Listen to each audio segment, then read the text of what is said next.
And sir Arjun Reddy movie గురించి మనం మాట్లాడుకుంటే అంటే ఆ టైంలో సందీప్ రెడ్డి గారికి రతన్ గారికి ఎక్కడో చెడింది అని చెప్పేసి వచ్చింది. అసలు ఏం జరిగింది అప్పుడు? అది నాకైతే ఐడియా లేదండి అది. ఎందుకంటే నాకు ట్యూన్ ఇచ్చారు, నేను పాట రాశాను, రికార్డింగ్కి వెళ్ళాను అంతే.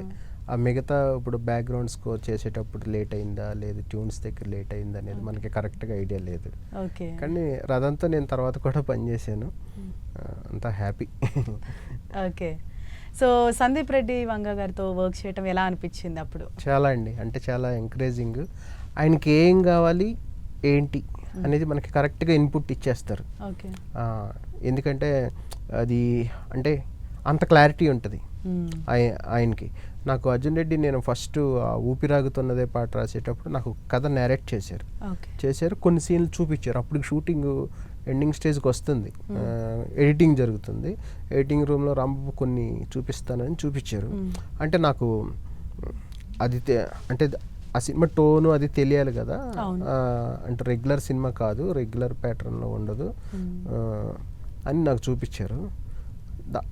మొత్తం ఆ జరిగిన కథనంతా, ఆ పెయిన్ అంతా ఆ పాటలో చెప్పాలి. ఊపిరాగుతున్నది దాంట్లో హీరోయిన్ అతను విడిపోయిన తర్వాత హీరోయిన్ చూసి మళ్ళీ వెళ్ళిపోతాడు అక్కడికి, వెళ్ళిపోయిన తర్వాత వచ్చే పాట అనమాట అది. ఆ కథలో ఉన్న ఎమోషన్ అంతా పాటలో చెప్పాలి. హీరో క్యారెక్టర్ చాలా డిఫరెంట్గా ఉంటుంది దాంట్లో. ఆ క్యారెక్టర్ని పెయిన్ని రెండు మిక్స్ చేసి చెప్పాలి.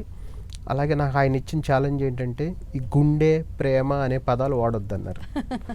లవ్ సాంగ్లో బ్రేకప్ సాంగ్లో గుండె ప్రేమ అనే పదం వాడకుండా పాట ఎలా రాస్తాం? అవును, కానీ రాశాను. అదే ఊపిరాగుతున్నదే సాంగ్. మీకు ఒక ఛాలెంజ్ అయితే అప్పుడు. అవునవును, కానీ దానికి తగ్గ అవుట్పుటే వచ్చింది.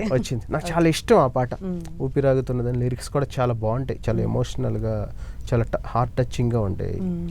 ఆ తర్వాత అప్పుడు బ్రేకప్ సాంగ్కి వెళ్ళి, బ్రేకప్ సాంగ్ కూడా ఫస్ట్ ఒక వెర్షన్ రాశాను, అది నచ్చలేదు సందీప్ అన్నకి. తర్వాత రాసిన వెర్షన్ చాలా బాగా నచ్చింది. ఆయనతోనే కూర్చొని కొంచెం చిన్నగా చేసుకుని అప్పుడు రథానికి పంపించాం. 2 పాటలు ఒకే రోజు రికార్డ్ చేసాం ఇక్కడ. 2 రేవంత్ పాడాడు. అప్పుడు ఇండియన్ ఐడల్ ఏదో గెలిచినట్టున్నాడు, అప్పుడు పిలిచి రేవంత్తోనే పాడించాం. అంత ఒక రోజులోనే అయిపోయినాయి 2 పాటలు రికార్డింగ్. ఓకే. అండ్ సార్ మీరు ఇప్పటి వరకు రాసిన అన్ని పాటలు కూడా డిఫరెంట్ జానర్స్, అంటే లైక్ లవ్ సాంగ్స్ కావచ్చు. అండ్ బ్రేకప్ అన్నది లవ్ సాంగ్స్ కన్నా కూడా కష్టం, బ్రేకప్. అండ్ తర్వాత కాంతారాలో అది మళ్ళీ ఒక డిఫరెంట్ జానర్. అండ్ ఇప్పుడు ఇది మళ్ళీ అంతే. నాకు ఒక ఇష్టమైన పాట ఉంది, కౌశల్య కృష్ణమూర్తి అని ఒక సినిమా ఉంది. అవును, రాకాసి గడుసు పిల్ల. ఆ పాట నాకు చాలా ఇష్టం, అది బాగా కుదిరింది. అది